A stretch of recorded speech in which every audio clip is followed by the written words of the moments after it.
opinions expressed in the following are those of its participants and do not necessarily reflect those of the producers and the Six Talk Podcast Network. Also, the following contains mature material and mild language, which may not be suitable for all audiences. Discretion is advised.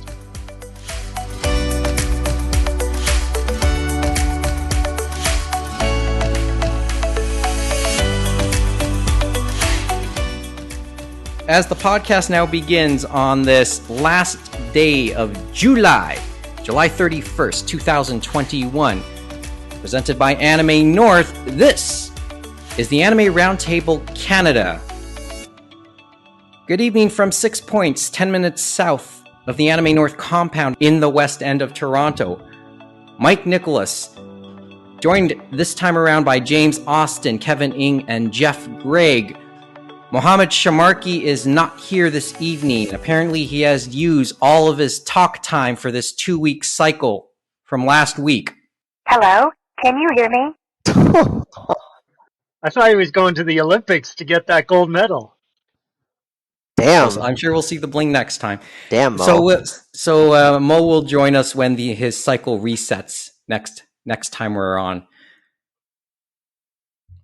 I guess on that note, let's start with when Mo last talked and look back on the Space Heater chat. We said quite a bit, the two of us, last week.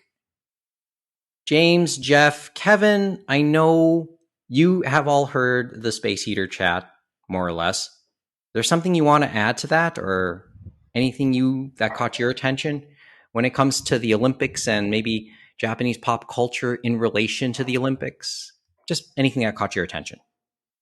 I didn't think they'd play Ace Combat music of all things. like a lot of the ones you were naming, okay, yeah, Nier, okay, yeah, Soul Calibur. I'm like, what? Ace Combat? Maybe it was a good enough song to just play while people are entering a building. You never know. I thought it was, actually. The piece of music I remember they did choose. It reminded me, I got to put up the YouTube. There is a YouTube of that compiled all the pieces of music that were used during the Athletes' March. I was like, is airplane battling part of the Olympics now? Like, I must have missed something. If ballroom dancing can be, then sure, why not? It's like fighter pilot dancing in the sky. Ballroom is set to be added in Paris, of all places, right? It's been before, though, I know, because they had the jokes for so many years, remember? Apparently they used to have car racing and boat racing. Well, boat racing and sailboat racing is still there. I didn't know about the car racing. This was do you know at what point? This was like before the Model T existed, so this was like the newfangled car has been invented. Let's put it in the Olympics. So what, turn of the century? Yeah, I think like 1907 or something. Would this be as actually part of competition or as part of a cultural thing? Because no, like it was an event, apparently. Okay, you know the original intent of the Olympics was both competition and culture. That was like part of that Baron de Coubertin vision he had all those years ago. It was meant to. I think there was supposed to be a cultural component, which never really. It's sort of there, but it's sort of informally there, just for reference. So, yeah, it's after 1 week, and just for reference here, after almost 1 week of the Olympics, our Canadian Olympic team has won, I think, 12 medals? Every single one of them by women athletes. Way to go! We know now, so we know who's keeping up at their end of the bargain in all of this. Anyway, well, anything else that stuck out to you that we missed and is worth kind of mentioning in all of this mess? Yes, when you think about it, and you said, yes, of course, when Team Japan comes in, they have to have the classic Dragon Quest music on, and you're just thinking to yourself, well, if they're coming in crazy like get-ups that are sponsored by local clothing designers, all that stuff, they might as well have had them, like, I guess, in Dragon Quest cosplay. But if they wanted to go the extra mile, they should have had like a crossover with Demon Slayer. and just have that music on there too. Hmm. Would Sony have given approval? I'd say that's a fair question. Well, given what we saw of the documents that had been leaked out in regards to what could have been, because they've went through many different organizers for the opening ceremonies, because they went through like various scandals. It seems like the Japanese Olympic Committee and the IOC couldn't find one person in their Rolodex who didn't have some spider or something in their closet that was going to send them away, right? But they were definitely leaning into that cool Japan, weren't they?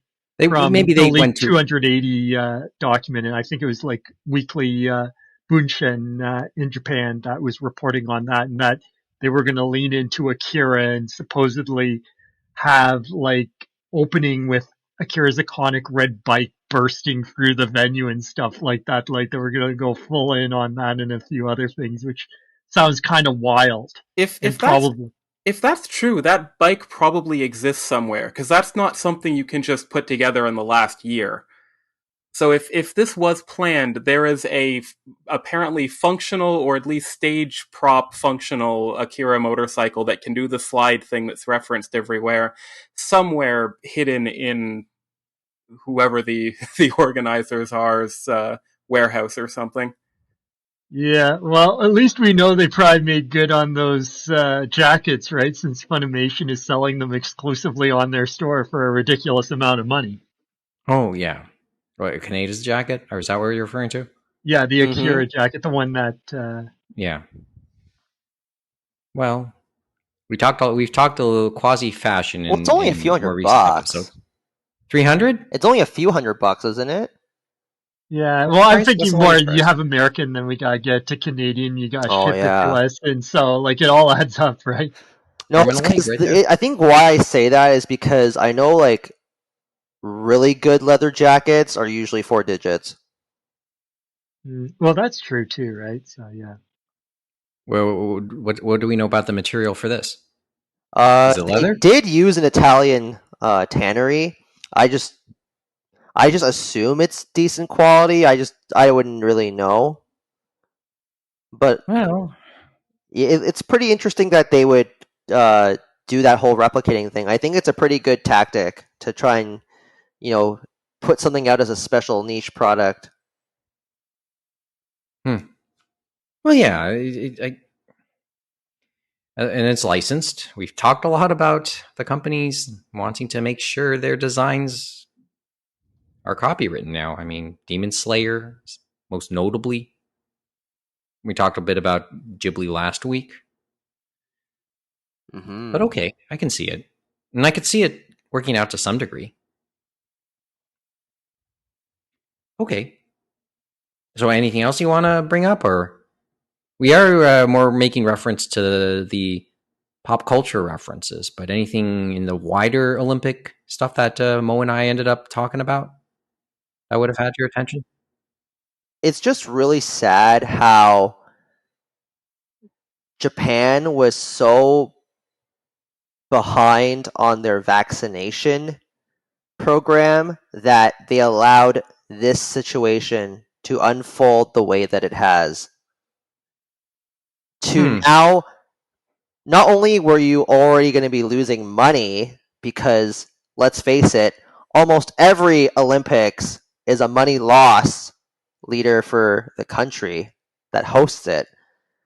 But now they're just hemorrhaging money out of every orifice because nobody can spectate. And you could have maybe had some people spectate if they were able to procure vaccines, if they were able to roll out the program earlier, if they were not promoting people to travel domestically despite cases, because that was a situation last year during Golden Week. Oh yeah. It's just sad.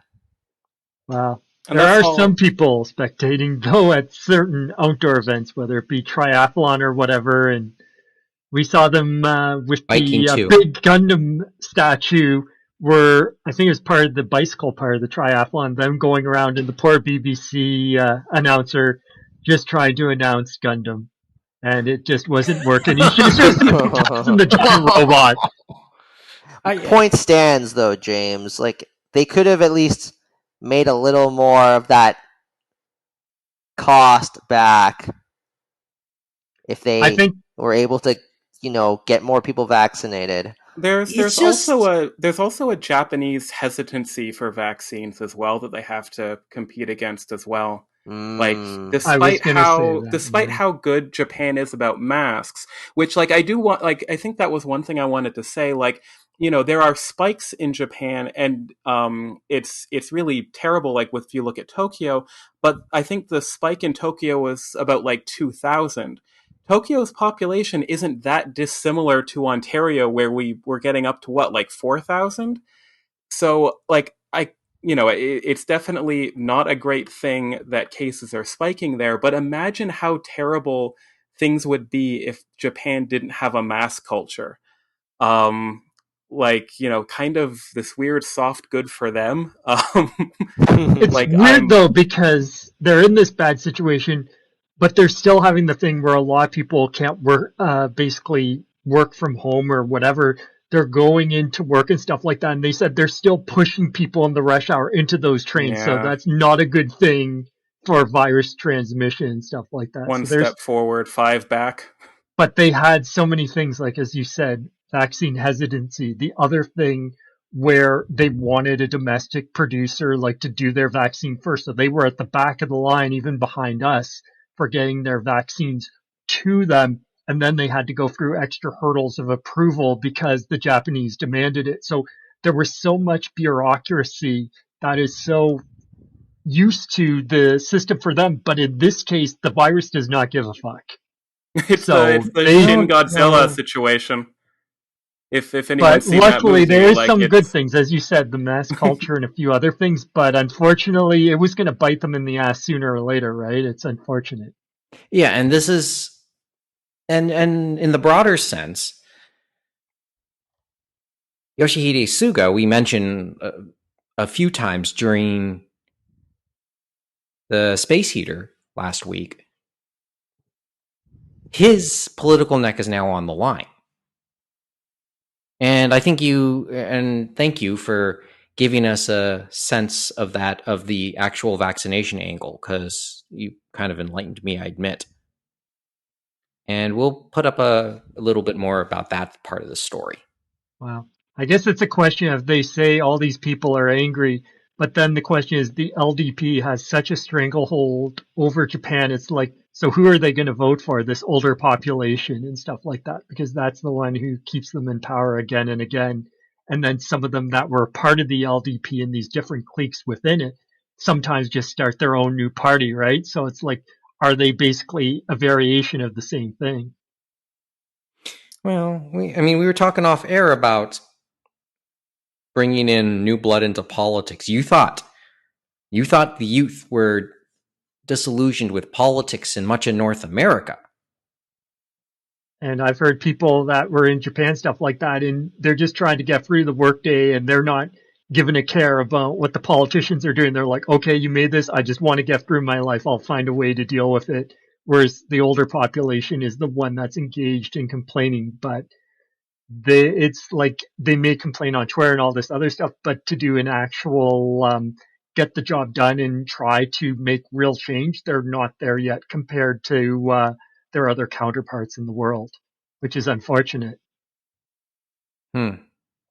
But it's tough too, because they're all the different aspects of culture and the way they have been brought up as an island nation that we understand too. And that's a part of the process too, right? So there's so many moving parts. Okay.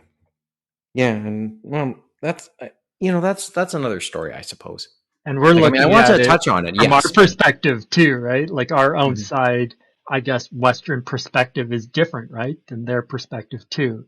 And that's something we always have to keep in mind. But one day, right, something might tip the balance and then we'll see a change. But it's going to be a long time coming because, as we know, with their population being one of the oldest in the world, it's going to be a long time coming before we see that generational change.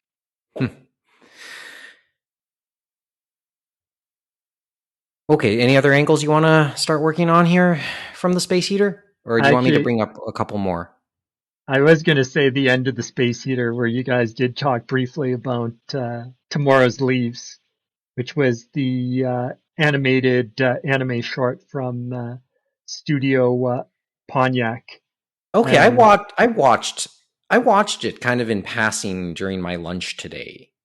So I was biting into my Tim Hortons wrap while trying to watch it at the same time. I see the Captain Planet reference that I think Mo made. Yeah, it definitely has that type of feel to it. I love the explanation on the official Olympics YouTube. This is how they explained Tomorrow's Leaves. They said, Tomorrow's Leaves is hand-drawn, animated short film that provides fresh perspective on the Olympic values of excellence, friendship, and respect. And I'm thinking about that in the fact that we know where the Olympics is today and stuff like that, and how they forced Japan to basically run these Olympics. And it's just, if they knew what they knew now, right? I don't think they would have that type of animated short, which was probably planned many years before. I think it would be a more cynical, like these Swiss overlords draining money from the host city and nation and all these corporations around the world for their own benefit. It's just, think about, like, we've had this discussion before. Who had the right to pull the plug? Was it the Japanese central government? Or was it the IOC? And people were learning that now, right? That we're learning. Yeah, we've started to learn and if you're to believe John Oliver, the way John Oliver profiled it, it wasn't the central government, but they had to stand by the call, as all corporate IOC does, as all company lines have to be, right? But I guess it gets a little bit more interesting because when you talk about it, or as I talked with others about it, the hope was always for that when Japan was awarded the games would happen a little later in the year, probably into into September, when when rainy season and the hot weather wouldn't be as much a factor. But that would be when school began for much of the Western world, and that might have been the determining factor for the IOC. They wanted it so the kids who are on summer break could enjoy and participate. Like, a lot of these competitors are under 18. Oh, I think we can get some exemptions here. I think we can get a parent's note. I think an Olympic committee can write a good parent's note for that. Can you imagine if you were a kid and like you qualified for the Olympics, but your parents are like, no, you have to go to school. Well, I wonder if that was the case for the Brazilian. Remember the Brazilian that came silver in the ladies skateboarding. Remember she was that was bookended by a pair of Japanese teens, and we're talking teens. But then again, school was already going, right? Yeah, school kind of barely stops in Japan. So, and for reference, just to wave flag a little bit more, that day, and then not too long after, might have been a banner day for the Philippines too, because a Filipino made the women's skate final, and not too long after, a female Filipino weightlifter won gold, and I think that was like the first gold in. Might have been ever. I would have to double check it. Some people were saying more than almost a century, but certainly in our time, and she's the toast of the Philippines, as you might expect. Every fast food outlet in the Philippines has done some sort of poster to commemorate her, whether or not they're officially associated with the Olympics. They found a way to celebrate it, and we're talking every fast food chain. Somebody put a list of this, and maybe if I find it, I'll put up a link. But yeah, and keep in mind the hot weather was expected to be an issue there. It has been an issue.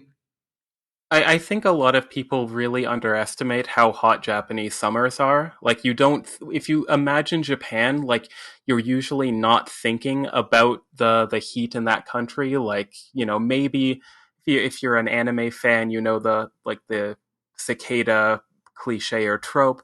And people with the fans maybe, or the sweat towels, but like it's never, I think most people would assume places like Mexico or Arizona or anything like that would be hot because there's deserts or rainforests, but Japan, and maybe especially urban Japan, is just incredibly hot.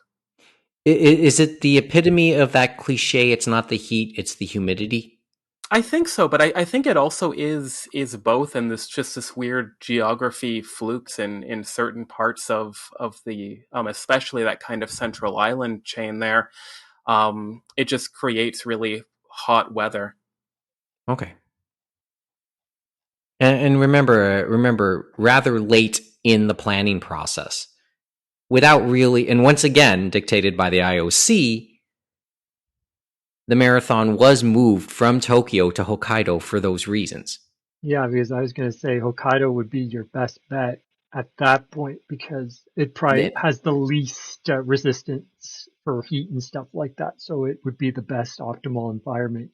And that's what happened. At this time of year, it's still going to be hot, but it'll be better. Yeah, it's just less excruciating, I guess.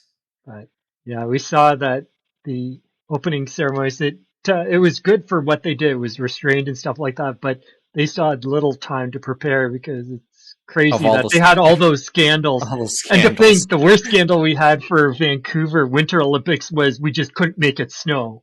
And the ironic thing is we joked about, remember, Mike, is that next Winter Olympics next year, it's in Beijing, and guess what? It's going to snow whether they want to or not. They'll make it snow. Yeah. There's also going to be no protests. Everyone wants it. Yeah, I get it. All the marginalized communities will be dancing. It'll be wonderful.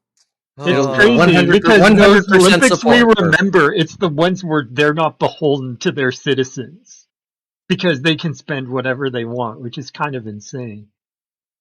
Yeah, well, people should check out pictures of the water cube that was used for the swimming venue back in 2008. It's now the curling venue, and they redid it inside. There's already pictures.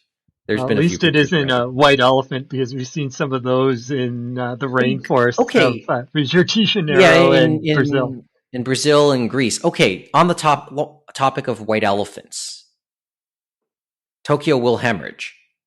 How much in the way of white elephants can we expect? Because they reuse a lot of the historic venues from '64. And that's what I was thinking, because a lot of what they did was they reused different venues, the big side and all that stuff, where Comic Cat is. They were basically repurposing and probably adding that's a common practice. And that's a common practice. Big Site is being used as the International Broadcast Center in this case. But compared to other places, like, for example, remember when Toronto was trying to bid for 2008, and even Vancouver, when they finally won, a lot of the things that were put forward for bidding for the Olympics is, we're going to make our infrastructure better. We're going to have better subways. We're going to have better, like the Sea to Sky Highway in Vancouver and stuff like that was a big thing going to Whistler, which they improved. But you didn't really need that in Japan. They already have such a great infrastructure and stuff like that. So it's kind of mind-boggling, like how much money could you really spend? But I think the big elephant was probably security and delaying the Olympics and the replanning of all these things with all the scandals that happened. And I wonder where the Athletes Village was too, because it's a lot of the times they're building those from scratch so they can sell them as new housing developments and stuff like that. And you never really would need that for Tokyo. And they might. The sad part is sometimes that they be substandard too. I think that was the scandal with the old Olympic Village in Vancouver. What became of it? This year they saved money on those cardboard anti-sex beds. So. God, I forgot about the cardboard. Well, I think there's some savings there. That's just to be a little bit more clear about that too. It's And by the way, just watching live, Canada apparently has just won a bronze in the 4x100 medley relay for women. So another medal for the girls. Okay, keep in mind there's this ongoing both side culture about how to deal with emergencies in Japan. This is like I've seen it mentioned on NHK, and they talk a lot about repurposing things and using common materials to make other common things that you wouldn't have thought of. And so the idea of the cardboard bed wasn't a real surprise. And plus also the whole environmentally sustainable type stuff. And by all accounts, the beds, people say they're not for sex, and I think they are sturdy enough that they could hold more than one, and then some. But I just know there is a burgeoning culture concerning using cardboard for furniture. I'm not sure how comfortable the beds are, but I'm sure they actually are of fairly high quality. Like, this is, a culture that can make a house without nails just by interlocking wood in specific and they sort of depicted ways. that. Yeah, and they sort of depicted that in the opening ceremony, if I remember correctly. But it's just something that is you sort of have to. There's a little bit more to it, and I get the whole. Well, sex was being discouraged in the Olympic Village. So I think that was more of a media thing and stuff like that, because they were going to have those regardless. I think the only thing you would really realistically be concerned about is would they get a good night's sleep, because you've heard about athlete performance and all, like the North American leagues and stuff like that, and they've been talking a lot about sleep and stuff like that. Is the athlete getting enough sleep? Are they getting the right food and stuff like that to be at their quote unquote peak performance? And a lot of these athletes, even though some of them are pro, some of them are amateur, a lot of them, like, if they know they have a good chance at medal, they're getting that sponsorship money and stuff like that. So are they really amateur for some of them that say they're amateur? Maybe not, because they're getting that extra push to try and get that medal. Mm-hmm. I don't know what else to add to it. It's just it's an interesting, quirky story. Well, it'll be interesting too for the next few Summer Olympics, as we know, because there have been more stories about that. Because we have LA and Paris, and then the one after that, they've already awarded the next it's Brisbane. Olympic. It's Brisbane in Australia, and they had Brisbane, the Gold Coast, and they got an exclusive quote unquote negotiating window. Yeah, they ended up being some people weren't supposed to be happy. Like, we're thinking they could do it, but I think that's how they're going to have to go forward, because I'm not sure how many cities around the world are willing to actually get Olympics, because they're thinking twice as they see all these costs add up and stuff. Exactly. It's not just it isn't just the costs. It's what type of country are we going into? Because once again, where are they heading for the Winter Olympics next? And then, when you think about who was in competition for said Winter Olympics, it was either China, and I think Kazakhstan. And, well, China it goes without saying, but it's not as if Kazakhstan was much better by all accounts. So they're doing this. So they're starting a system also of preferred candidates, not just for cost, but just for reputation of the country. They are looking for safe havens for upcoming Olympics. Just countries that have passable reputations when it comes to human rights. And we've seen I don't know if the problem is how low is the bar? The problem is every country will have an issue of some sort, and countries will point at each other over it and try to amplify it. Oh yeah, absolutely. Because the hosts of the next Winter Olympics love to do that. Well, I was thinking about the other big event, as I mentioned, soccer and the World Cup, because they have the Oh yeah, World Cup next year, and guess where they they chose to and put that in I know, Qatar, and in that's Qatar, going to be a and crazy one once to see again, happen. it comes back down to what, like, the point I just made, and then the point I made last week, that the IOC and FIFA are very similar in that sense. Who through their administrative history sounds so benevolent, but then you look at the people who have run them and check out their histories. I feel like you could add F1 to that too, because they're very European based and similar decision making in my mind too. For F1 But sometimes. and since we were on the topic of former heads of things like the IOC and FIFA, the one name that will always come to mind, also aside from, we mentioned Juan Antonio Samaranch and Jacques Rogue and Thomas Bach, there's also Avery Brundage, and I'll just bring up his name once. Look him up.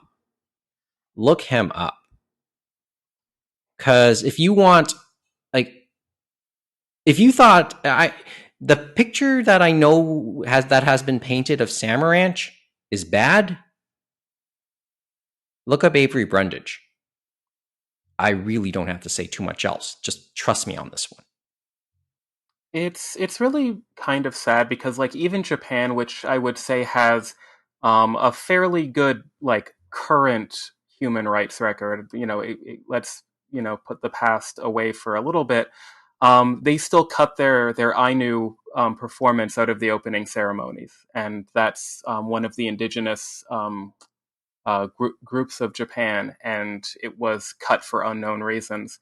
And it's definitely not the worst thing Japan has done to these people, like, even in the last 100 years. But it's still a little bit sad that, and don't get me wrong, I love all of these anime references and video game music. Like, there is the argument that they're doing this to make the protest quieter by drowning it out with, Kingdom Hearts and Sonic.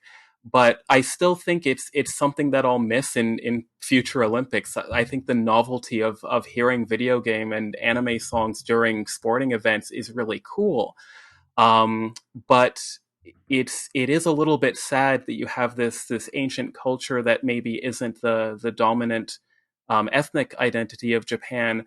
That was, they had planned to include them, which was an awesome move, and it gets the chopping block when Ace Combat gets to be elevated. Like, it's a bit of a weird and sad choice. Like, I know it's not completely equivalent as far as the music or the cultural event placement, but I'm my hopes aren't high, but my hopes are a little bit there for closing ceremonies. But we'll see. Yeah, hopefully they No. can maybe Well, do something with that, because we know they had Charles with the opening, but that would have been one you would have thought that you should kind of keep, because it would have been a good traditional nod and stuff like that. And we know they've definitely had their problems in Hokkaido with acknowledging the Ainu and stuff like that. And remember, they were through northern Japan and part of Russia and stuff like that was where their cultural territory I used to I be. And we know we've had our problems in Canada, but they well, have a long road to go with them too.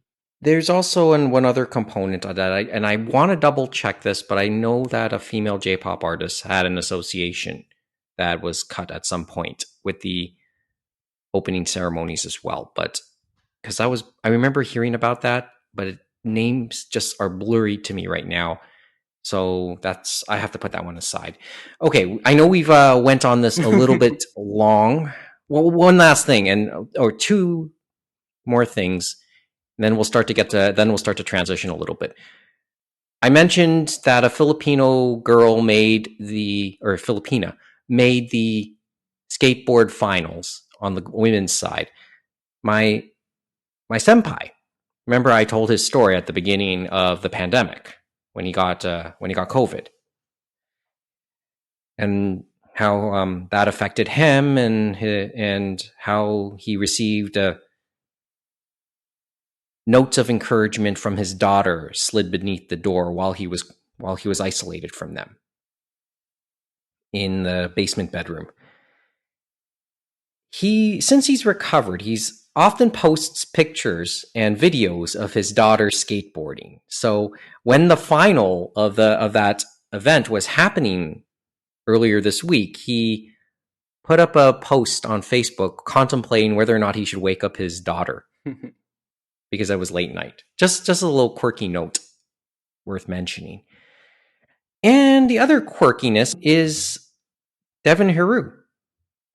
Who is Devin Heroux, you ask? Maybe I've mispronounced Mr. Heroux's name. Devin Heroux is a sports journalist for the CBC who's on the ground in Tokyo covering the games and writing reports.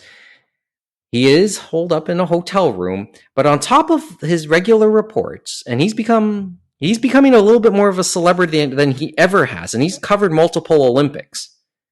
He has also, on his Twitter feed, documented his visits to a 7-Eleven that is in the hotel that he's staying at,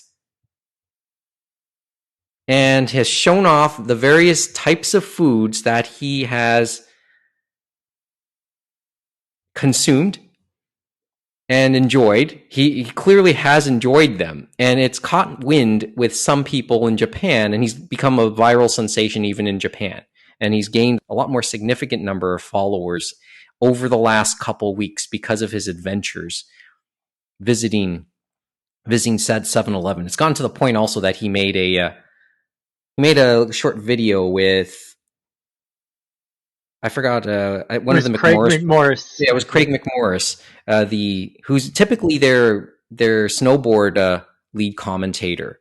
They visited a 7-Eleven and showed off what they got from there. It's just that by all accounts, Devin Heroux has not been to a proper restaurant yet, and he is now mentioning he's looking forward to having a more traditional dinner. But you can still get a pretty good food at a convenience store in Japan, as we know, and stuff like that, because we think of convenience stores here, right? And it's a completely different ballgame. So you definitely have a lot more choice and a lot more eclectic choice when you go there, even if it's in the hotel lobby, right? Yeah, he's made a lot of fans through his little tweets. We'll put up the little article that mentioned it on Sora News, and he actually noted that he went viral on Sora News. I love that some of the fans are even saying, like, this makes me proud to be Japanese and things like that. I should mention also, and by the way, I also mentioned it on the Sora News Facebook page and on their Twitter feed. Devin Heroux is also, on top of all of this, CBC's lead curling writer.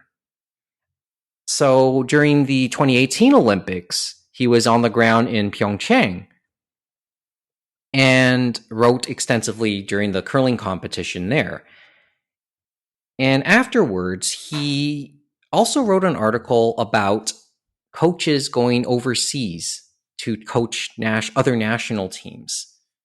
And one of the people he interviewed for that piece was a man named J.D. Lind. J.D. Lind is the coach of the Japanese national team, and he was the coach of the women's national team headed by Satsuki Fujisawa when they won bronze in 2018 and won that and lost that very dramatic semifinal to Korea, which to this day is the most watched curling match in television history and was a watershed moment probably for the game in Asia.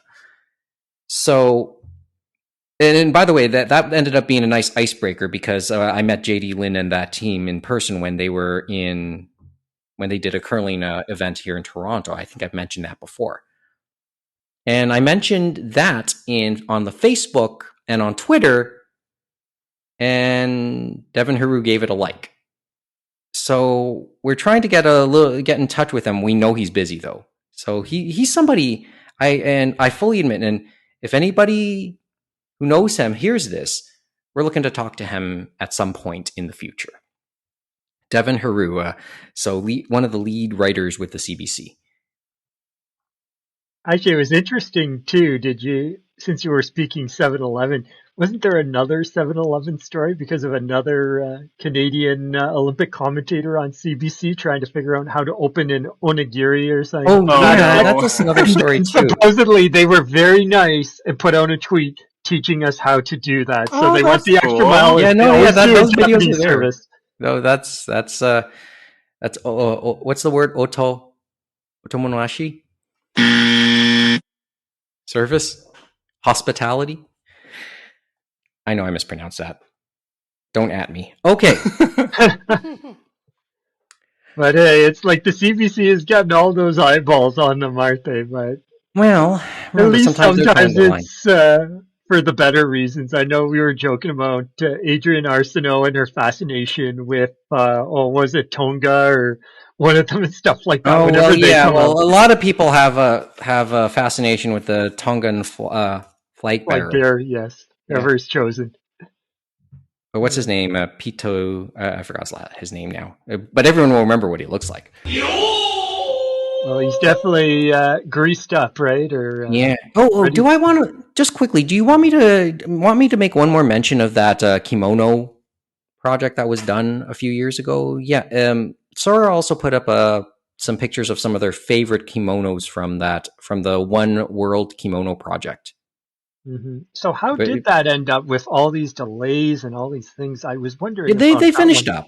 They finished up the project last year, but they didn't have any formal association with the Olympics. If I remember correctly, though, the kimonos have been collected. They will be exhibited in some form Okay, I was in the wondering if they future. had an exhibition space that they could show them. Obviously, they can't do that now with all the states of emergency and that, so it'd have to be done at a later time.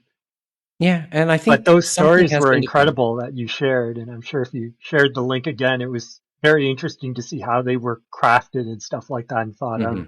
Okay, yeah, And it were yeah. those things that would like to see in the opening ceremony as well, not just the cool Japan, but some of the traditional culture and stuff like that. And the hope was these kimonos would have been used during the Parade of Nations. Obviously, they weren't. We just saw well jackets that resembled that would have been used in manga. Okay, well, let's start to transition. Emmanuel Macron. I know you wanted to talk about this one, James. What do you want to say about this? I mean, It was oh, interesting because yes, there were some people that I guess were allowed to go to Japan to watch, I guess the Olympics opening ceremony, and Macron, I guess, was one of them. And so he went there, and he supposedly went to, I guess, some different events, and one of them was a summit meeting with Prime Minister Yoshihide Suga, and he also went to, I guess, a thing where he was meeting these different Japanese creators of the present tense, such as the creator of Fairy Tale, Hiro Mashima.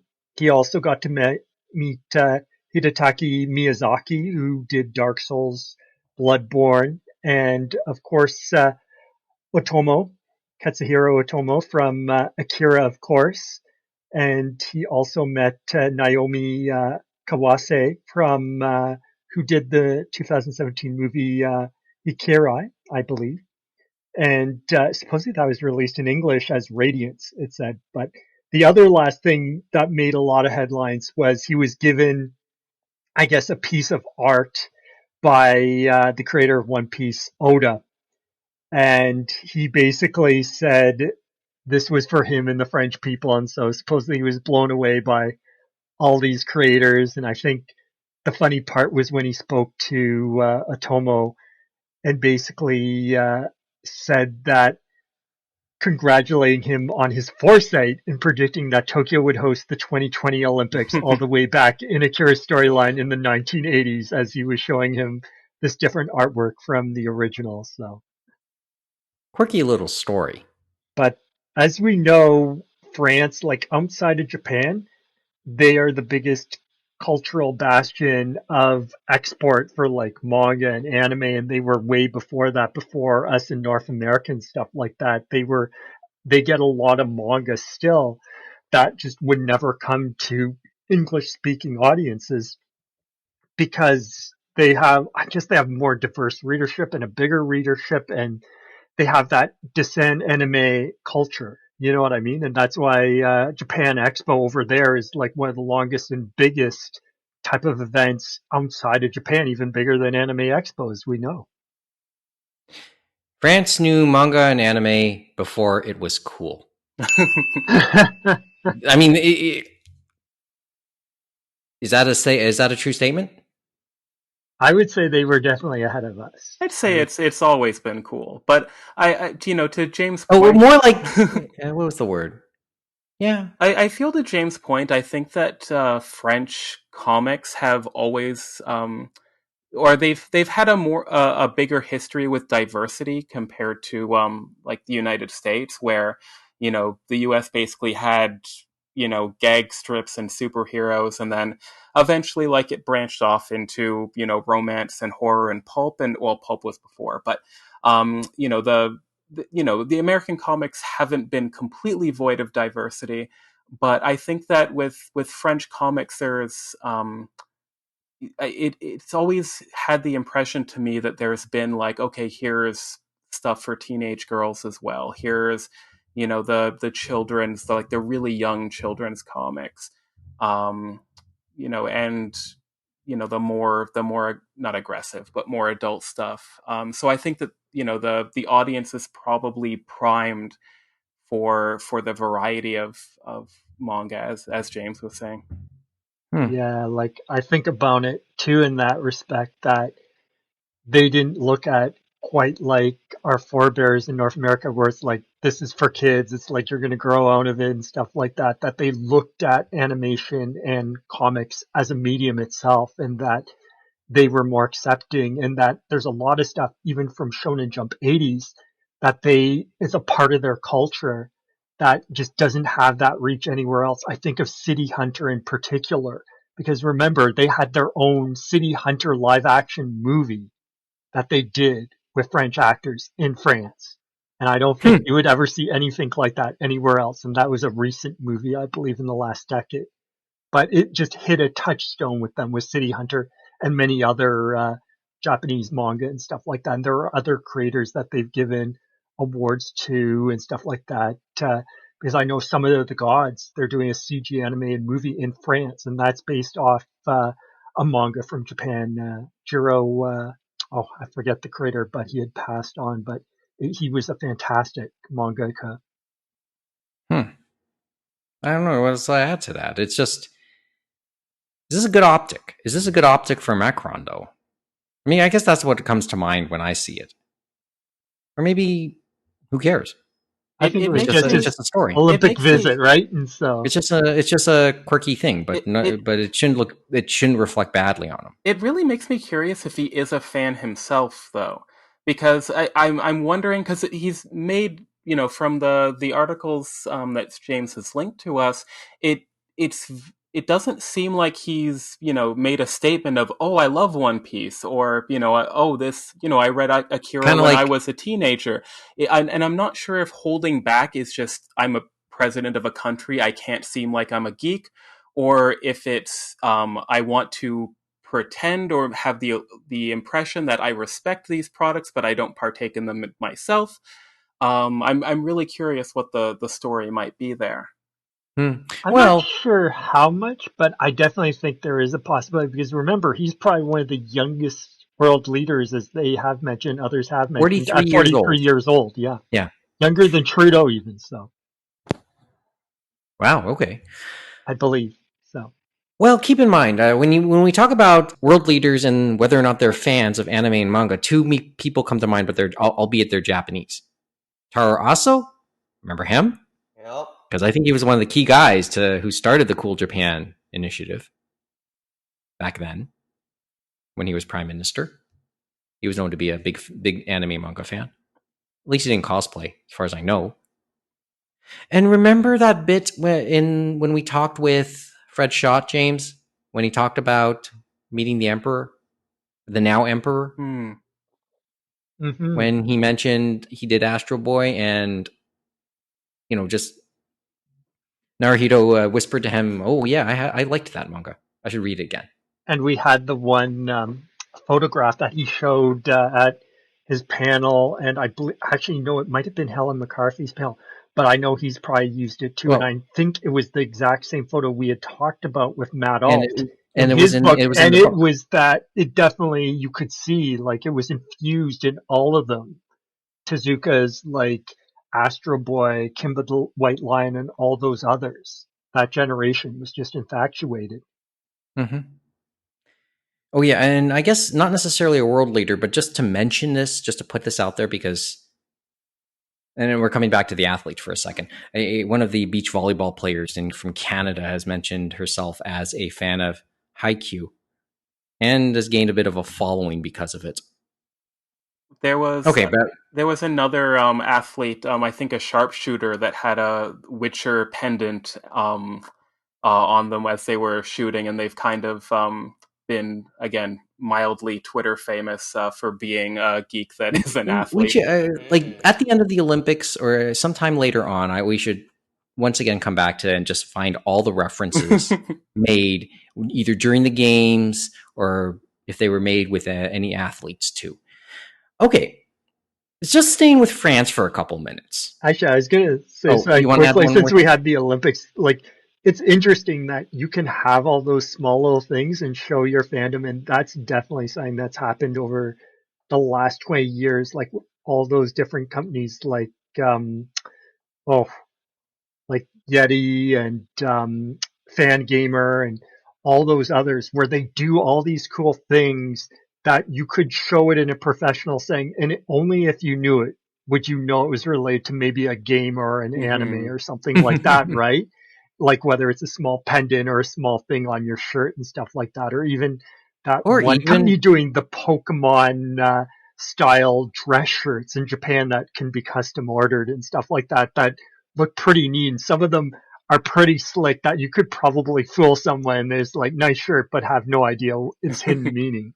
or Yeah. or wearing or a napping dress, like we mentioned last week, I'm not sure you could wear that while you're competing in the Olympics, but hey, maybe you can. which is just fashion in general. Yeah, you're right.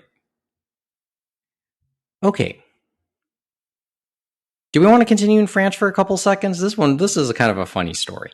Well, this was a funny one too, Go, wasn't it? I'm go not for it. sure how exactly this got put forward. I like maybe actually it was. They said this was one of Emmanuel Macron's campaign promises to have this cultural pass, and supposedly it was France had said young people have to stop rejecting literature and film. So for these 18-year-olds, they had this cultural pass where they gave them 300 euros, which they're saying approximately 350 US dollars, to spend on the arts for these 18-year-olds. And what do you think they would spend it on?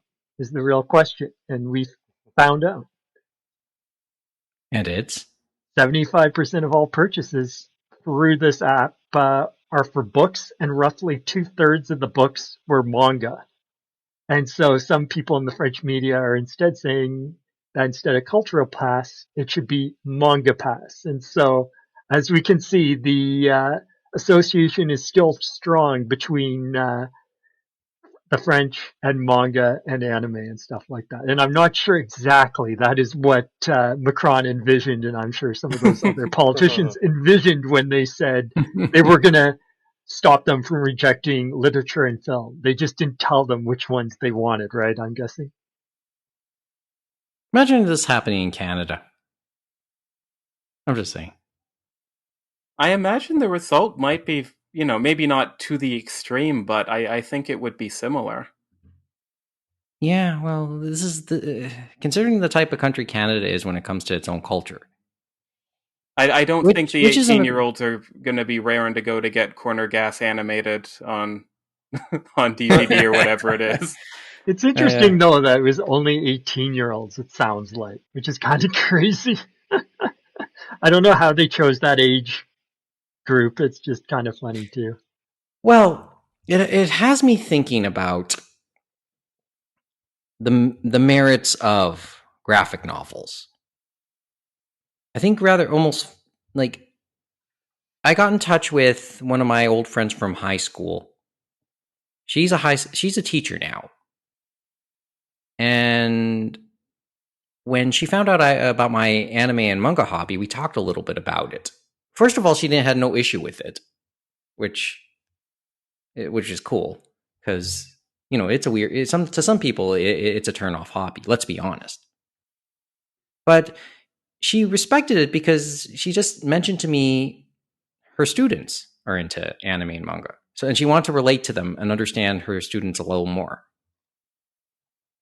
And we got on the topic of manga and graphic novels, and we came to the agreement with the idea. Well, it gets somebody to pick up a book of some sort, right? Just get them reading something. So there's always this long debate about the merits of graphic novels. I mean, Bill Maher doesn't care about the idea that comic books can be considered literature. Well, they said that about video games. They said it about Harry Potter. They said it about Pokemon, all this stuff. But if that maybe starts the journey for one young person to maybe like pick up something else or maybe go into a museum and see a different piece of art or whatever, that's a good thing and stuff like that instead of rejecting reading or anything like that. It'll start them towards that. And even if they stick maybe with graphic novels and manga, it's grown so much and become so much more diverse that there is definitely some bigger topics and more touchier subjects that some of them cover that challenges some people. And I think that is a good thing. It's not just throwaway pop culture for everything. And that was mentioned in that article that you linked as well. Like there was a quote from someone who was like replying to criticism saying like, don't be upset that they're reading manga, be happy that they're reading anything. And definitely from my work in education, like I've had students who are surprised that I know what Attack on Titan or Naruto is. And I've used not Japanese manga, but I've used graphic novels to aid in teaching ESL before. And of course, as an art teacher and media arts teacher, I've thrown in manga and graphic novels. So like I'm definitely probably the most biased person when it comes to using comics in education. There's a wonderful uh, TED Talk by Gene Yang, who is the author of American Born Chinese, and he's worked with at least I think DC. I think he might have done Marvel work as well. But a fantastic TED Talk about his experience with comics and education. And I've used American Born Chinese specifically in the ESL classroom, and it's so amazing for that. I firmly believe, like, not only, I definitely believe graphic novels and comics are a form of literature and, visual art.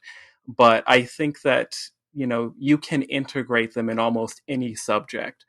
I don't know about math. I'm sure someone has made a math comic somewhere, and hopefully it's okay. But definitely almost any other subject, I think that there's huge value in it, whether it's history or any of the social studies courses, and of course English.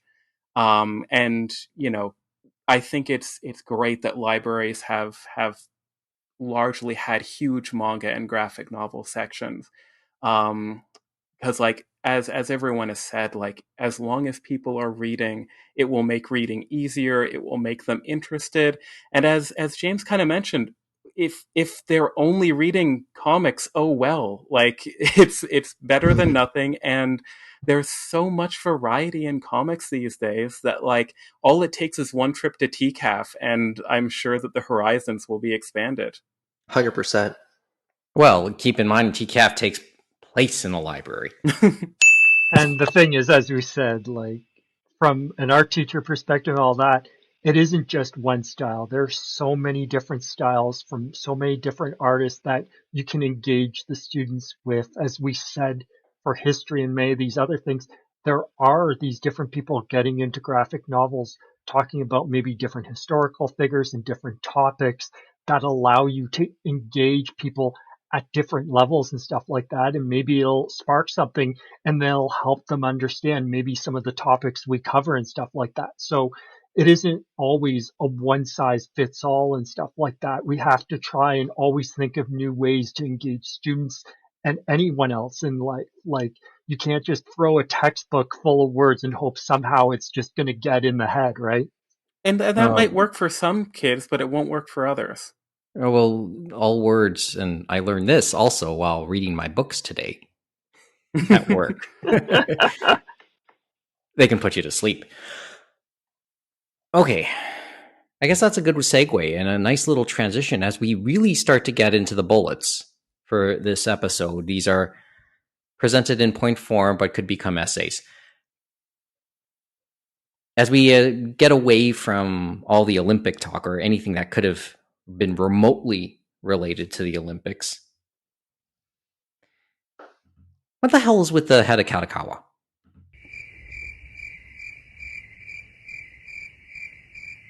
Is that a good way to start talking about that?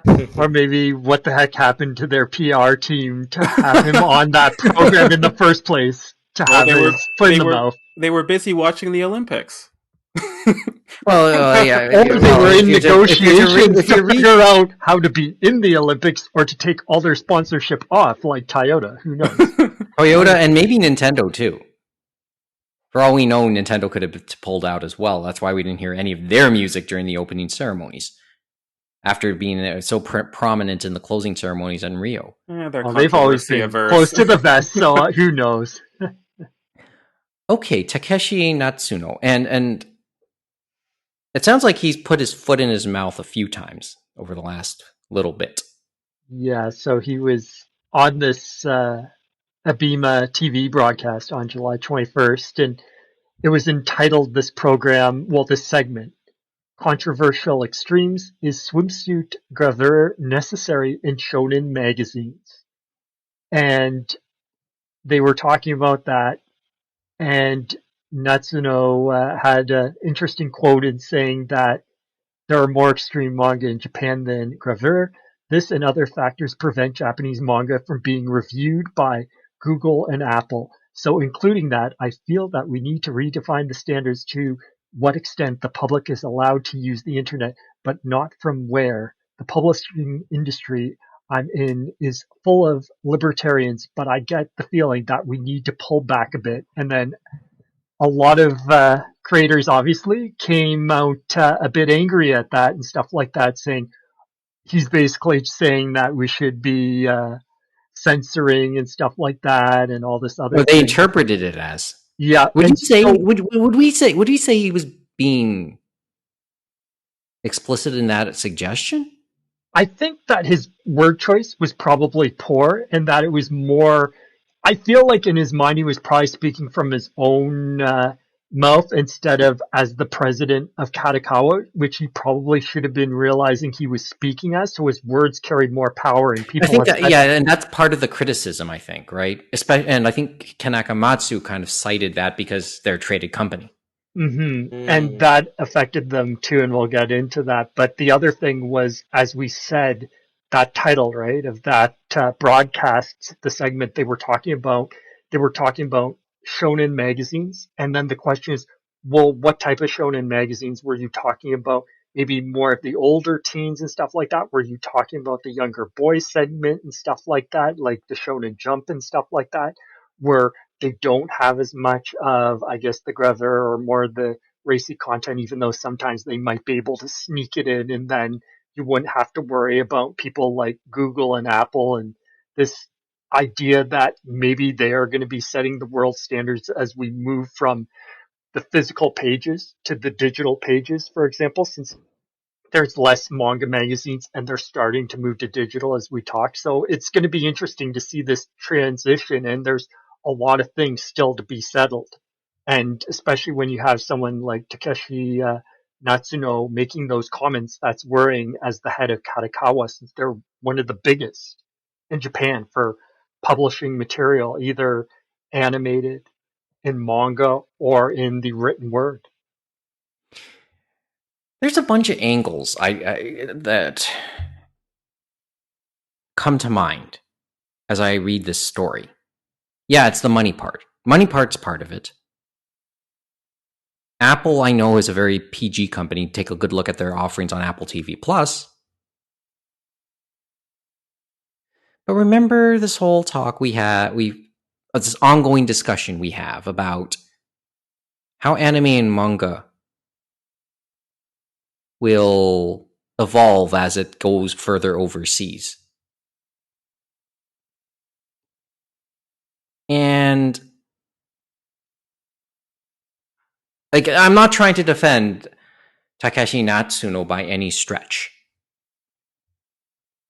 But you know that he has to think in those terms. How is that going to change? And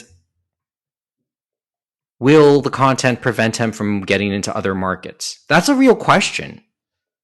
I guess the other question is, are we talking about the manga themselves, or are we even talking about the platforms? Because remember, Kadokawa's platform is Bookwalker, and that's across the globe now and stuff like that, even in English.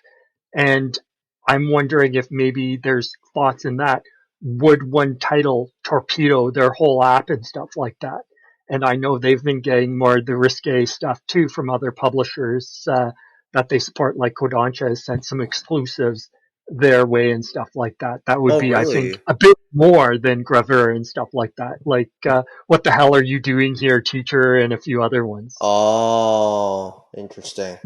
Mm-hmm. So is he concerned that, like, Apple and Google won't put the Bookwalker app on their store, or is he talking about specific titles?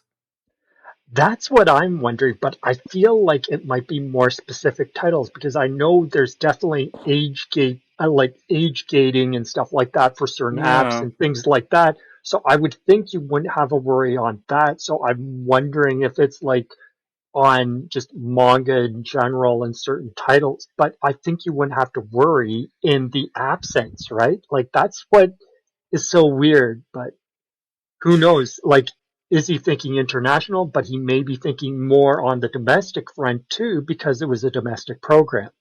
It was a domestic program, and the part of the criticism was whatever you end up doing outside of Japan will come back in, right? I think that was part of the criticism. If you start rolling back a little bit, Mm-hmm. and then others, I think some of the other criticisms are remember how you got here. You got here being this libertarian. You got here not having a version of the comic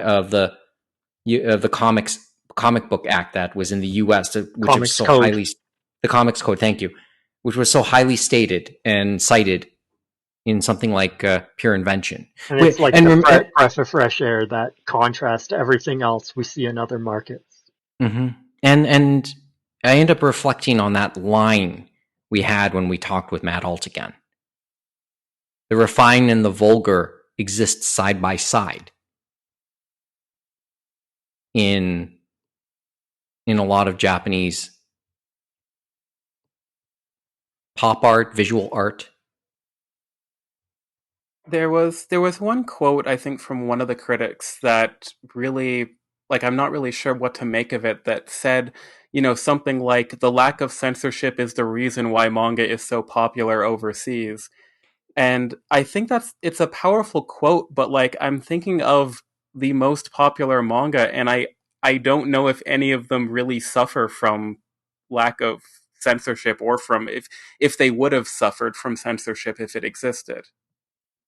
I think it's weird because if you looked at it so many years ago, right, we could look at it and say, yeah, but now we've developed so much that it isn't even a problem from some of those stuff in early Shonen Jump to now in the US. Like we think about the censorship that used to take place in Pokemon manga and Dragon Ball and stuff like that, and now it's not a problem. So yeah, like sometimes it takes so long to develop, right? So I think we're in a better place now. So is this just a mistake for Natsuno for just thinking out loud? I would say so, but you definitely see contrast to, like, for example, they had the CEO of Dwango, which is the owner of Nico Nico, and that was Shigetaka Kurita. And he just went on and basically, I guess, trying to score the points, right, and saying that they had no plans on instituting any changes to their existing policies on their video platform or on Nico Nico manga. And so they were trying to say, hey, we're here to stay and we're going to stick with what's made us popular in Japan and in other places as we grow and show the Japanese uniqueness, I guess, which is interesting. But No, I mean, that once again, it comes back down to me, what got you here? But then you have the flip side, I think we saw, and someone made mention of Sony and PlayStation about the US has become more powerful than Japan and maybe setting standards, because we've seen in a lot of PlayStation releases for some of the niche games and the JRPGs, and some of them, they've been more apt to censor certain things and clove certain characters, like, I guess, if they felt they were a little too risque, which never used to be as much the case compared to Nintendo. But now they're more censorship heavy than Nintendo. And it's not like it's a big thing, but it's a small thing at the moment. And it'll be interesting to see how that develops. I think it's... Oh, go ahead. Go ahead, Yeah, go ahead, Geoff. I don't know where to find this information, but I would be very curious to read the actual, like, what the censorship laws in Japan actually are. Because, like, I think by comparison to the States, I think that it might look like the Wild West, but I'm sure there's something, at least when it comes to, non-hentai related materials. Like, there must be some rules in place, and I'm really curious where those lines are, or like what these rules are. And I feel like there's like a gentleman's agreement too, like we see Comic-Con, and we see how it's grown over the many decades, and how like there's almost a gentleman's agreement between these fan creators and the creators for doujinshi.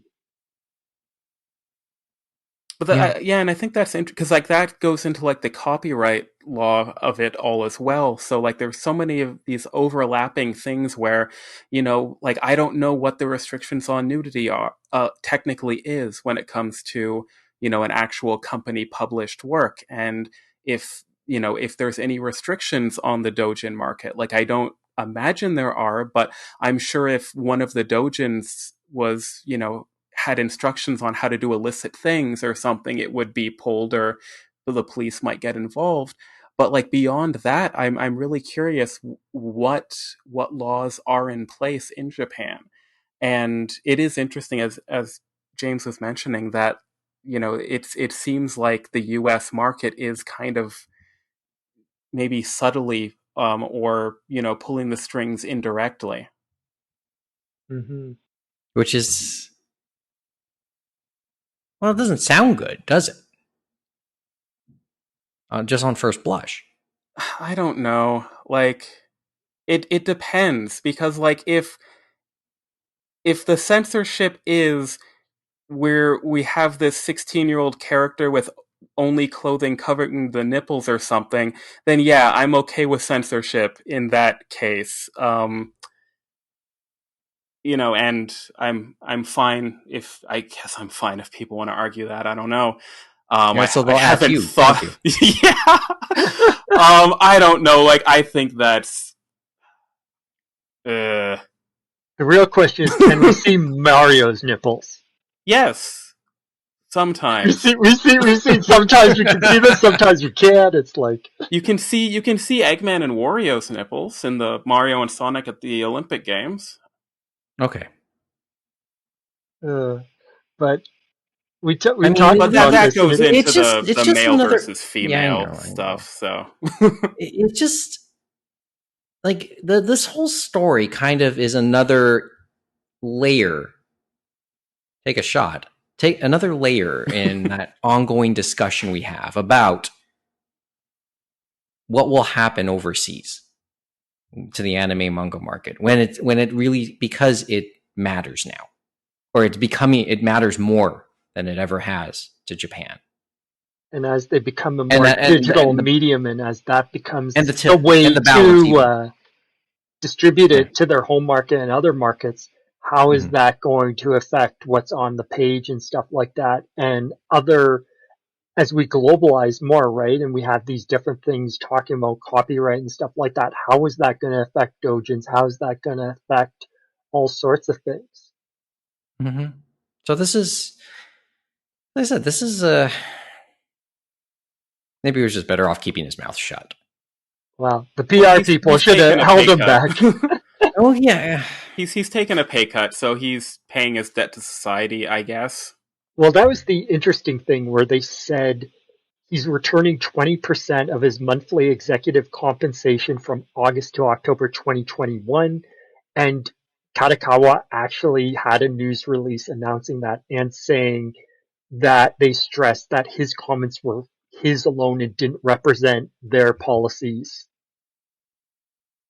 So, and it's interesting that he did, like, we think about all these scandals over here with different companies and stuff like that with CEOs, and you would never ever see that. And even when they do bad, they don't get those type of pay cuts. Like, remember when they don't they might get let go, but then they get that they might get let go, but then they get a hell of a golden parachute too. Yeah. I mean, think about it. And I told this example just before we hit the record button. When Target and its attempt in Canada failed some years ago, one of the fallouts from it was the CEO in the US of Target would eventually be pushed out. He got a golden parachute, and his compensation when he left was more than the severance for the entire Canadian employees, or all the employees of the Canadian operations of Target combined.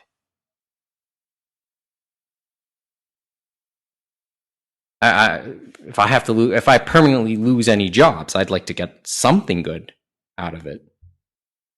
I was thinking, hell of it. James? I was thinking the current times and stuff like that, and everyone's favorite whipping boy, Bobby Kotick from Activision Blizzard, and the craziness that is just, like, we say it's blown up, but they've had so many blow-ups, and it was pretty much an open secret, to say the least. But to think he's still allowed to run that company and to get those performance bonuses through stock and all that stuff, it's just ridiculous how much money he makes and how they haven't been able to pull it back even further with those different shareholders that have been trying to pull back his salary. Because how can you let go that many employees and then still get all that money for yourself? And some of those other executives, it just boggles the mind how we look at Japan and we look at this incident and how they dealt with it and how there was an actual financial penalty there. And that is probably a penalty for him because he's probably not as making much as some of those other CEOs in the States. And so it's just kind of crazy how that all works out, and that it just makes you wonder when we're finally going to hit that ceiling here in North America where we say enough is enough. Like, do you really need that amount of money? I don't think not quickly, not without a fight. But it is the free market, right? They always say, well, they're going to go somewhere else because we're not giving them what they want. But I think that's a bunch of malarkey. But one day we'll see how it all rolls out, right? Mm-hmm. Well, I mean, I remember hearing a story about I don't know if he still is, but the head of Japan Airlines barely getting, I don't think he gained a salary, an official salary that I don't think even got into six figures, North American wise equivalent. But he certainly didn't get the highest compensation himself. Okay. Well, that wasn't much of that wasn't a bullet. That was an essay. It'll be interesting to see how it goes in the future, does it? Because I'm sure we'll hear more stories as Japan transitions to digital and We've had And that talk about as the physical anime and stuff like that, how we and then had of course transitioned to streaming, and we're still dealing with that as streaming matures just now, right? And we talked about that with and Anime Tube and everything else. anime and manga on digital, of course, and then of course coming outside of Japan. I mean, this is, as I said, this is another angle on a story that we constantly talk about.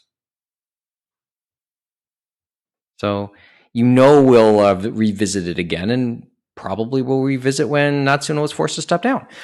Okay. Let's talk meme stocks for a couple minutes. I thought we were talking about Canadian content. That too. So, EB Games as a brand becomes no more towards the end of the year. Was EB a Canadian company originally? No, I it forgot its wasn't. history a little bit. It was not, because remember, Electronic Boutique, as it was originally called, was from the States, and they then expanded into Canada. And then that was ultimately... And then ultimately they were bought out by GameStop and stuff like that. And they got some of their because Electronic Boutique went more international than GameStop, because remember, they had Australia, New Zealand, they had Canada, and they had some European operations, I believe. I'm not sure. I think they were in the UK along with Game UK, which is over there. And I think I think Game is now a part of GameStop too. Like, it's interesting that for this one, they are going to change it to GameStop. And does that mean some of those other international locations may follow suit? And people were wondering that in Australia, for example, because Australia and Canada, this was the better brand, EB Games. More people knew that. And I'm not sure if they tried it in Australia, New Zealand, other places, but we know they tried to do some stores under the GameStop brand in Canada. Well, let's clarify also for the listeners who aren't aware of this story. It was announced this week that the EB Games brand in Canada will be phased out by the end of 2021 in favor of the parent company's brand, GameStop. Right? That's a short version of it. And obviously we want to understand it, especially since EB Games and GameStop, that's part of that whole, it's one of those retailers. And it's one of the premier places to get anime figures and merchandise in I was going to say stores. Funko Pops, but anyway. No, even like Figma and like Ben Presto, like all like there's a like Gachapon like blind boxes. I was just in there, one of those places a few days ago, and I was it's become less and less of a video game store over the last 5 or 10 years. But it's amazing. Is a part of that too, isn't it? Where they have more of the merch. Yeah, but it's amazing how much of the types of products that you can find at EB Games now, you used to only really be able to find at an anime convention or maybe a specialty store, certain comic book stores. It's interesting how they've pivoted. And I wonder too, thinking on it too, since they're going to rebrand as GameStop, they've already rebranded the Twitter account, social media accounts, it sounds like, definitely Twitter, into GameStop. But remember, they bought ThinkGeek down south and then operated some physical ThinkGeek stores, because remember, that was just an online retailer before they bought them. If they would think about having that brand introduced into Canada as well, more prevalently. Mm-hmm. It's a reflective moment, I guess. It'll be interesting to see. Like, I think this time they put their foot down and stuff like that. And last time they did open some, but then it just didn't take, because I remember some stores that opened as GameStop, then they finally had to go back to EB Games, and some that, remember, as you said, had changed to GameStop, but then they had to go back to EB because the customers, there was more prevalence for the EB Games name. But the weird thing is, in their press release, they talked about how the response to this change and why they're taking all these signs down, quote unquote, and changing everything was in response to feedback from our valued customers and stockholders. And I really wonder about that. It seems kind of crazy. Even the FAQs, as I told you, was kind of bonkers. Like the question, What will GameStop be called in Quebec? Do we know? What do you think it'll be called? GameStop for now, I guess, until That's what they said. It'll be operating as GameStop in Quebec as well. And so I'm like, until they are asked those language police are going to be on their buns so far. I'm not sure if they're going to put a little something French like before, right? Just to stop them. But it's just so bizarre. And then I love the one question. Like, it feels like this was done by their headquarters in the States. Because one of the question was, will GameStop and EB Games Canada have the same prices? And they said, no, prices will remain in Canadian dollars. Well, no fucking shit. No fucking shit. Come on. It's like they're going to just charge us in American dollars. Like we're a colony. Come on.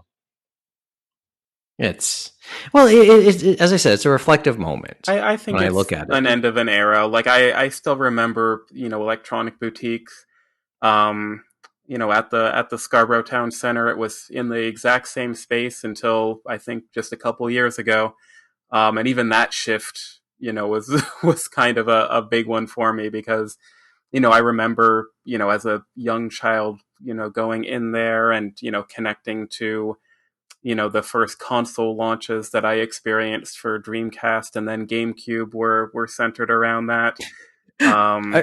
I guess I remember the neon. I still have my punchline from that experience. You remember the neon sign though too? Jeff? Yeah. Because I remember Electronics Boutique and they had that neon sign. And it just felt so distinctive to me before they took it down and went with EB Games and stuff like that. It's like, yeah, I was never a huge fan of EB Games by comparison, just for nostalgia reasons. But at least there was still that little bit of a connection there. So. I think this is a little bit sad that, we're losing our very small little bit of very American Canadian identity. But, we'll get used to it. The good news though is, Jeff, I'll tell you, because I looked at the FAQ now, it said, can I have one of the old store signs? And they said they're evaluating their options and including the idea of auctioning them off to charity. Oh, that's cool. sort of like That's sort of like the little town of Orono outside of Toronto trying to get the old version of the Toronto sign. I know. You heard that story? You know about that story? I think I remember that one. That's because the city has to actually replace the sign. That sign was meant to be temporary in 2015. I don't know if they've switched it yet, but at the time, Orono tried to get the remnants of it, get the original sign. And then, make it a tourist attraction there. So I think there's one person here who hasn't spoken that actually worked at EB at one time. And I think his opinion matters more than ours. And I think Kevin should speak. Kevin's doing his great Mohammed impression here. Does Kevin have a thought? A better question, is he around?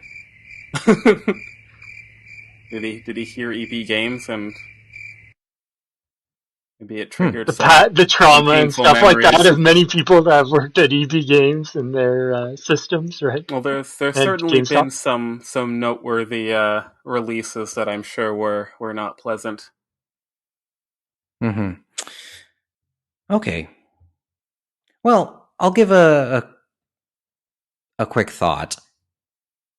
When you mentioned the launch of Dreamcast, if I remember correctly, happened the same day as the release of Final Fantasy VIII, I believe it was. That's right, 99.99. Yeah, I remember that because I remember just walking into EB that day and just getting a copy of Final Fantasy. Well, everybody else was clamoring to get a Dreamcast. It was also the release date of the American release of the Sonic the Hedgehog OVA, which I purchased on VHS on the same day. Oh, boy. All right. I'm just thinking that the most recent one that I guess we're never, ever going to forget is the Animal Crossing and Doom launch that happened at the flagship store in Toronto, and I'm getting raked over the coals, probably rightfully so, about that as COVID started. Okay. Well, and then the other reflective note is it's not quite the same, but it sort of reminds me when they phased out the Future brand name, Future Shop name. When Best Buy finally discontinued the Future Shop brand. Although they had, by that point, they had already long taken over the operations. They had been pretty much a decade in. But yeah, maybe there's a degree of streamlining there and a degree of brand recognition they want to try and capitalize on now. But yeah, it's a little bit reflective. It'll be interesting to see how it is going forward. Sometimes they do have their exclusives and stuff like that, and sometimes getting certain games, it's hard to get them in Canada, because remember, you would go into that video game store and be able to get it, and that isn't always the case for everyone in Canada. Mm-hmm. And so it'll be interesting to see what happens in the future in that, because not all online retailers may want to get those niche games, the JRPGs from the smaller publishers, like some of the game stores used to. I do remember, it was, sometimes a kind of a crapshoot, whether we would get the GameStop exclusive pre-order bonuses and stuff. Like, I think it's gotten maybe a little bit better in recent years, but I remember probably right around that when they were purchased, it still really wasn't a guarantee. Yeah. Okay. Well, as I said, reflective moment. Kevin, you there?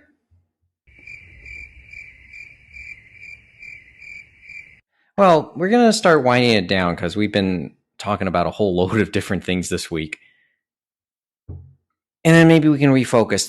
One thing that I know Kevin will want to talk about in the near future is something that happened at Comic-Con. There was a manga panel at Comic-Con that was moderated by Debe Aoki, I believe it was.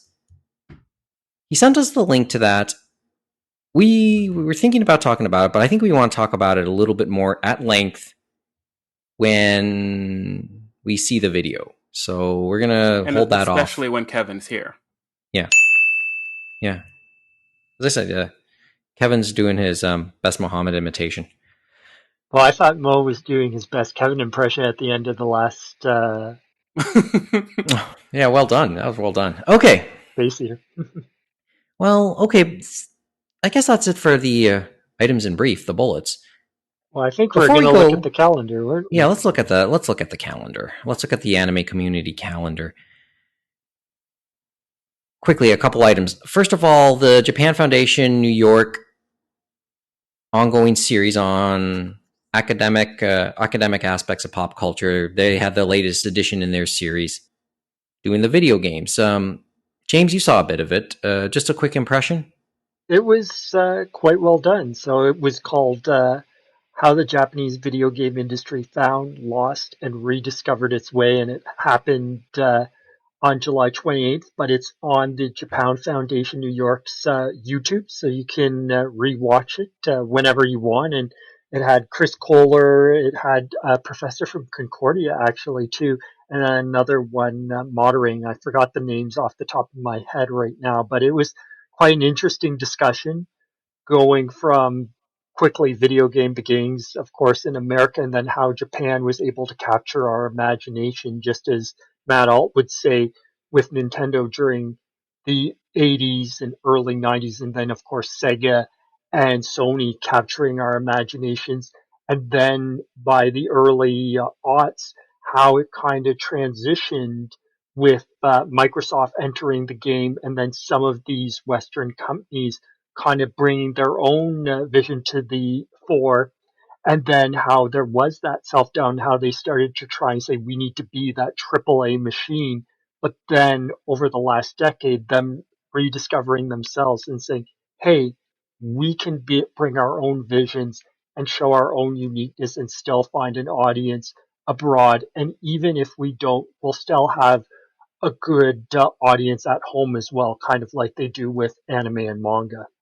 I got to watch it myself. But it was interesting. They had the two having the two talks, and then they went like they do always to the Q&A, and some of them were fluffy, and some of them were some more in-depth, interesting questions as well. You can sort of count on that from the Japan Foundation New York series. Worth a watch. We'll put a link. Just the YouTube video, I think, Correct. of the replay. All right. Do we quickly want to say something about Otakon and Crunchyroll Expo Online? Well, they are happening Those happen next week, right? next week, and Crunchyroll is online. And I'm guessing it's the same as we did before because it's free to register, and then I guess they'll send you a link so that you can go to the different virtual rooms and stuff like that. And I'm guessing they're going to have different panels and different video premieres, as they said. So that'll be interesting to see next weekend. And I think it starts Thursday as well. Otakon, as you said, like it's going to be one of the first big in-person events in North America for anime and manga. Yet another big one. I mean, we know there's one or a few have already happened. But yeah, one of the biggest ones to come back, and so it'll be interesting to see how that goes. And there still will be a way for us that can't go physically to go there because they were thinking of that. And they said through their Twitch channel, they're going to have some virtual programming, and it isn't going to be like you're going to see the full panel or something like that. I think it's just going to be like a team trying to give you that experience of being at the convention and going to different parts of the convention and showing it through Twitch and that. So it'll be interesting to see how they package that on the virtual side. Okay. And just a quick plug, because we just before we came on the air, we talked a little bit about shopping this week. Humble Bundle's at it again. So they've teamed up with Stonebridge Press, and they're offering basically the bulk, if not all, of Stonebridge Press's Japanese series, Japanese culture and language books. You're willing to part with something like $22.50 in Canadian, less than $1 a book. And these are ebooks, yes. Granted, these are ebooks. There's like 26 books in this bundle. Maybe of note to us as fans, 2 Fred Schott books, Dreamland Japan, which was the follow-up to Manga Manga, and the Astro Boy essays are 2 more noteworthy titles from our good friend Fred Schott. Fred Patton's famous book, Watching Anime, Reading Manga, is amongst this bundle. And so is Anime Explosion by Patrick Drazen. I don't know. Is there something that caught your attention? I know I'll eventually get this. And this is set as of taping to end in 11 days. We are taping this on July 31st. James, anything caught your attention? I think most of them you said are ones a lot of people would look at, but there's definitely a good eclectic mix given Stone Press, and definitely some educational things that might make someone say, maybe I'll take a look and maybe brush up on trying to learn some Japanese, and you never know where that may take someone, right? Well, yeah. Oh, yeah. And maybe if you like something classic, Milky Way Railroad, Kenji Miyazawa's masterpiece, is in there too. So that's something worth considering. Humble Bundles, and they've done Kodansha ebooks, and those are so worth the trouble. Oh, most of the time. This one certainly will be. Anyway, but I think we've overstayed our welcome for this evening. Oh. Well, just because, okay? Speaking of Kodansha, the current publishers of Shaman King, this might be the last podcast taping before the North American and I guess worldwide launch of Shaman King 2021 on August 9th. That's Monday, August 9th. Not sponsored by Shaman King, aside from its generic influence in the Flanderization of my fandom. Way to go. It's good to know that you're going to say still support it, even if it is in Netflix jail, since I know people were talking about another series that they think is going to Netflix jail, which is the 2nd season of Vinland Saga. Because that was a funny one, because Vinland Saga, so Sentai licensed it to come out physically and stuff like that, and that's great. They announced their voice cast and stuff like that, but people found out there was a second dubbed English voice cast from LA that did it for Netflix that they haven't even streamed yet. So that's making them think they're going to get second season. Then once the clock ticks out on Amazon, they're probably going to pick up that first season for streaming as well, which is kind of crazy. Yeah, well, I can keep talking about what's on my queue right now, too. Beastars, Kaguya-sama, Love is War, those are still there. Beastars is great. You saw the rest of it? The second season, yeah. It was all right. really good. So I know those are upcoming on my list, and I went on a bit of a Brian spree. I told Kevin about that. Hey, Kevin, you okay? Yeah. What happened? Me?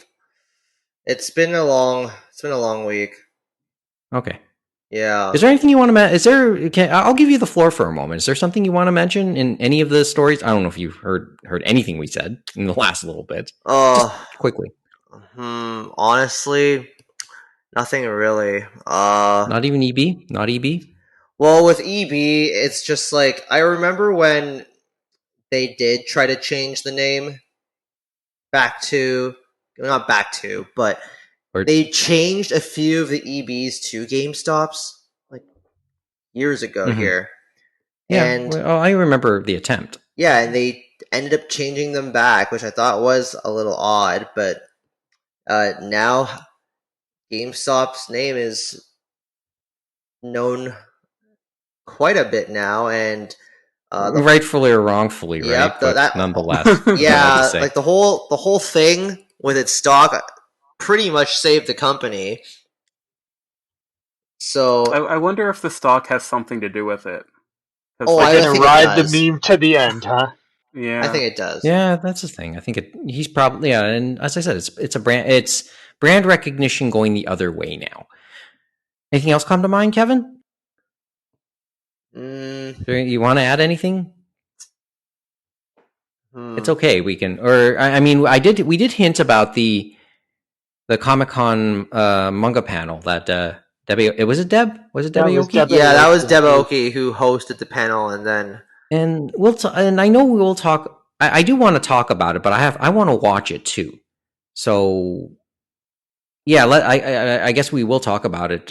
Hey, how about next week? Why not? Right? Mm-hmm.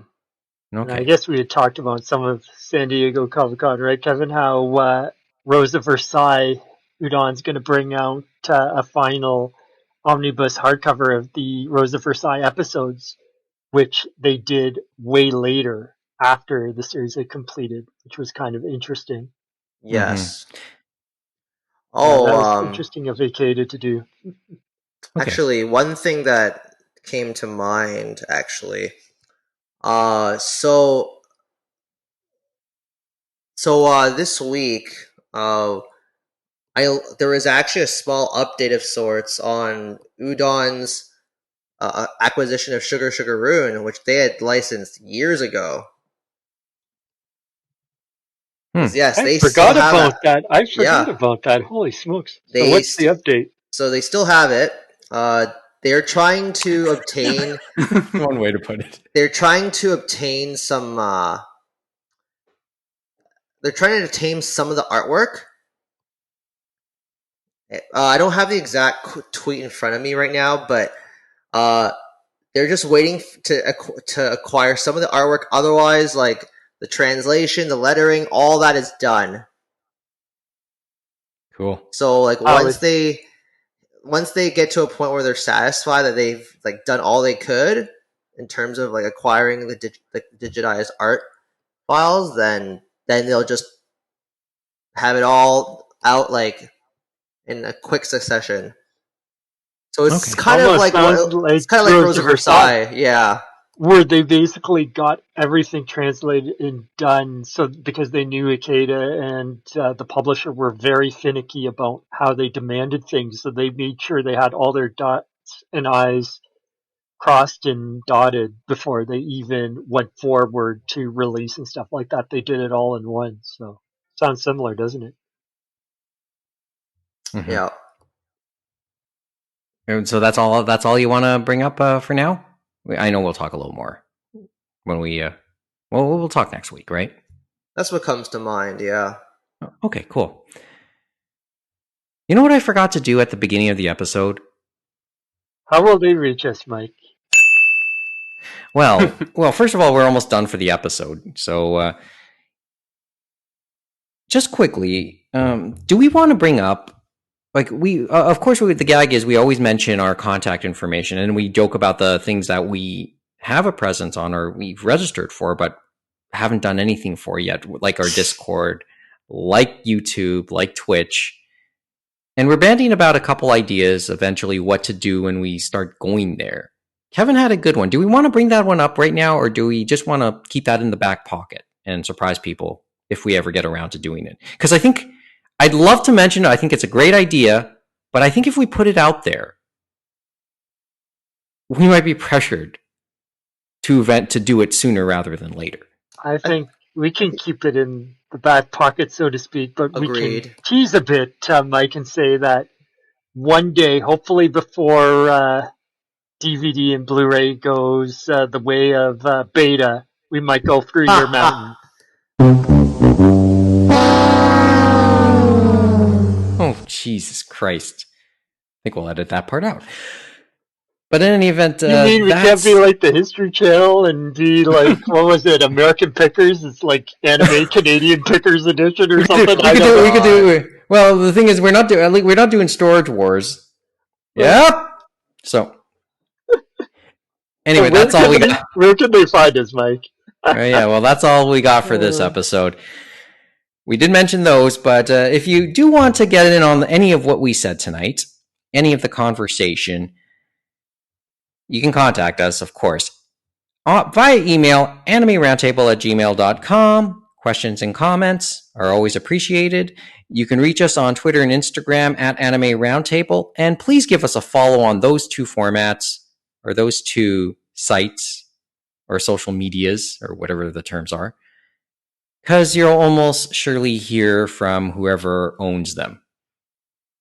And don't forget our website, animeroundtable.com. Show notes and past episodes are available there.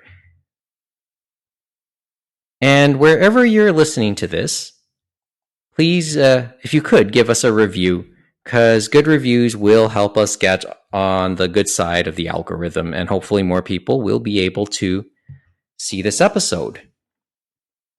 Yeah, that 5-star review would really help. Like, no lie. And no joke. What if I want to give a constructive review, Kevin? Can I do that? Of course you can. Also, word of mouth never hurts. We typically do episodes once every other week, but as the pandemic series hopefully reaches its conclusion, who knows at the rate things are going, we might do episodes in between during our off weeks. Regardless, wherever you're hearing this, watching this, listening to this, hit the subscribe button so you can be notified whenever something new drops. But that's all we got for tonight. So until next time, probably until next week, thanks for listening. Good night from Toronto. Join us again for another edition of the Anime Roundtable.